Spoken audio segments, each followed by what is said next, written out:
Hello friends, welcome to our YouTube channel. Dear friends, आज हम जो क्लास फोर्थ के रिलेटेड जितने भी क्वेरीज है बच्चों की, जितने भी डाउट्स हैं वो सारे इस वीडियो में सॉल्व करेंगे।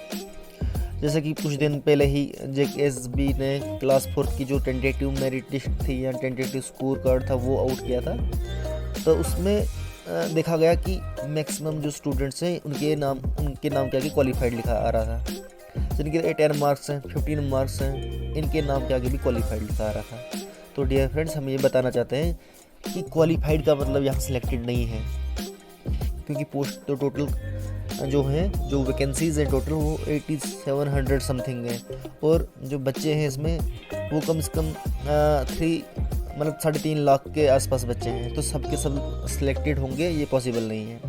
दूसरी बात फ्रेंड्स, जो भी ये जो बहुत सारे लोगों की शिकायत है कि हमको जी 5 नंबर जो है अनएम्प्लॉयमेंट के नहीं दिए गए हैं, या और किसी कैटेगरी में हमको 5 नंबर मिलने चाहिए थे, नहीं दिए गए हैं, ये सब जो। और लड़कों का ये भी क्वेश्चन था कि हम जब अपनी आंसर की चेक की थी, हमने जब आंसर की आई थी ऑफिशियल आंसर की, रिवाइज्ड आंसर की, तो हमारे मार्क्स ज़्यादा बन रहे थे, मगर अब जेकेएसएसबी के रिज़ल्ट में हमारे मार्क्स कम बन रहे हैं, वगैरह वगैरह। तो डियर फ्रेंड्स, ये जेकेएसएसबी का टेक्निकल फॉल्ट मतलब टेक्निकल एरर हो सकता है कि जेकेएसएसबी से हो गया होगा, जिसकी वजह से जो 5 मार्क्स हैं अनएम्प्लॉयमेंट के या बाकी जो कैटेगरीज है उनके आपको एक्स्ट्रा मार्क्स जो हैं वो नहीं मिले, या होम डिस्ट्रिक्ट के मार्क्स नहीं मिले। ये टेक्निकल एरर हो सकता है। और दूसरा, जो ये आप बोल रहे हो कि हमारे आंसर की में ज़्यादा नंबर बन रहे थे बट अब कम आ रहे हैं, ये चाहे जेकेएसएसबी या इसका बेटर आंसर तो जेकेएसएसबी के पास ही है, ये भी एरर हो सकता है। बट कभी कभी जेकेएसएसबी नॉर्मलाइजेशन करने के लिए, जैसे बैंक के एग्ज़ाम वगैरह में होता है, नॉर्मलाइजेशन करते हैं, तब क्या करते हैं सभी बच्चों के या थोड़े थोड़े मार्क्स कम कर देते हैं, या सभी बच्चों के थोड़े थोड़े मार्क्स ज़्यादा कर देते हैं। तो नॉर्मलाइजेशन हो सकता है। तीसरा, एक और टेक्निकल एरर हुआ है, जैसे कि जब लिस्ट निकाली है उन्होंने, उसमें जिसको 50 मार्क्स हैं, ठीक है, जिसको 50 नंबर है, 50 मार्क्स वाला बंदा 40 मार्क वाले के बीच में डाल दिया है। जैसे कि पहले मैं समझाऊंगा आपको। जैसे कि लड़कों को लिस्ट में 40 नंबर हैं, ठीक है, 40 मार्क्स हैं, उनके बीच में कहीं 50 वाला देखोगे आप, तो 50 वाला तो काफ़ी ऊपर होना चाहिए था, बट 50 वाले जिसने 50 नंबर लिए हैं उसको भी 40 नंबर वाली लिस्ट में ही डाल दिया है, उन्हीं के बीच में रैंक दी गई है। तो ये भी एक टेक्निकल एरर है। उसके बाद हम बात करेंगे ग्रेजुएट्स की। एसएसबी का जो चेयरमैन था, उन्होंने साफ साफ बोला था कि जो ग्रेजुएट्स है वो एलिजिबल नहीं है, ठीक है। तो ग्रेजुएट्स एलिजिबल नहीं है, तो ग्रेजुएट्स एलिजिबल नहीं है तो इस वजह से मेरिट थोड़ा कम जाएगा। जी फ्रेंड्स, ग्रेजुएट एलिजिबल नहीं है, इस वजह से मेरिट थोड़ा कम जाएगा। तीसरी बात करेंगे हम जो साइबर कैफ़े है। अब कोई बोलता है हमने फॉर्म भरा था बट साइबर कैफे वाले ने ही गलती कर ली, वहाँ उसने कैटेगरी नहीं डाली या वगैरह वगैरह जो भी। देखो फ्रेंड्स, इसमें जेकेएसएसबी का कोई फॉल्ट नहीं है, ये आपका फॉल्ट या साइबर कैफे वाले का फॉल्ट है, ठीक है।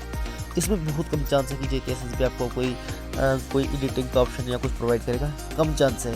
अब जेकेएसएसबी अथॉरिटी वो चाहे तो कर सकता है, बट इसका बहुत ज़्यादा कम चांस है। अब हम बात करेंगे, देखो जब हमने फॉर्म भरा था तो 3 कैटेगरीज में था। एक तो यूटी कैडर का था, दूसरा डिवीजन कैडर का था, और डिस्ट्रिक्ट कैडर का था, ठीक है।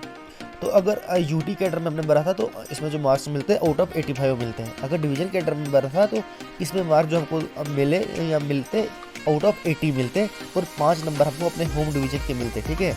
80 में से इसमें मार्क्स मिलते और 5 नंबर हमको होम डिवीजन की मिलती। और अगर हमने डिस्ट्रिक्ट कैडर में भरा था तो हमको 75 में से मतलब आउट ऑफ 75 जो मार्क्स मिलते हैं, आउट ऑफ 75 मिलते हैं, और 10 मार्क्स जो है वो अपनी डिस्ट्रिक्ट के मिलते हैं, होम डिस्ट्रिक्ट के 10 मार्क्स मिलते हैं, ठीक है।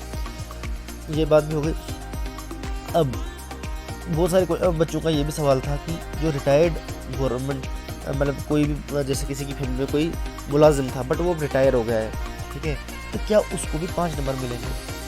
नहीं फ्रेंड, उसको 5 नंबर नहीं मिलेंगे, क्योंकि वो गवर्नमेंट सर्विस में रहा है, तो इसलिए उसको 5 नंबर नहीं मिलेंगे। और अब बहुत सारे बच्चों का ये सवाल है कि कट ऑफ कितना जाएगा। देखो फ्रेंड, कट ऑफ जो है ये डिपेंड करता है किस डिस्ट्रिक्ट में कितनी वैकेंसीज है, ठीक है, किस डिस्ट्रिक्ट में कितनी वैकेंसीज है या किस डिस्ट्रिक्ट में कितना कंपटीशन है।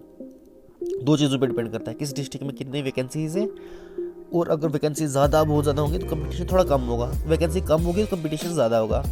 तो ये डिस्ट्रिक्ट पे डिपेंड करता है। और दूसरा, अब ग्रेजुएट्स एलिजिबल नहीं, इस वजह से जो मेरिट है थोड़ा कम जा सकता है।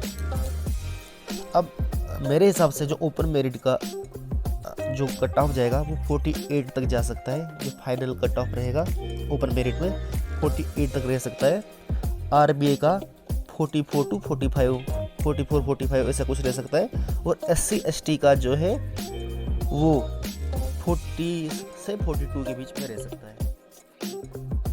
तो फ्रेंड्स, अगर आपको कोई भी क्वेरीज है और आप इनको ईमेल करना चाहते हो तो आप ये जो ईमेल है JKSSB class 4 result@gmail.com, आप इस पे ईमेल कर सकते हो इनको, और अपनी जो प्रॉब्लम है वो बता।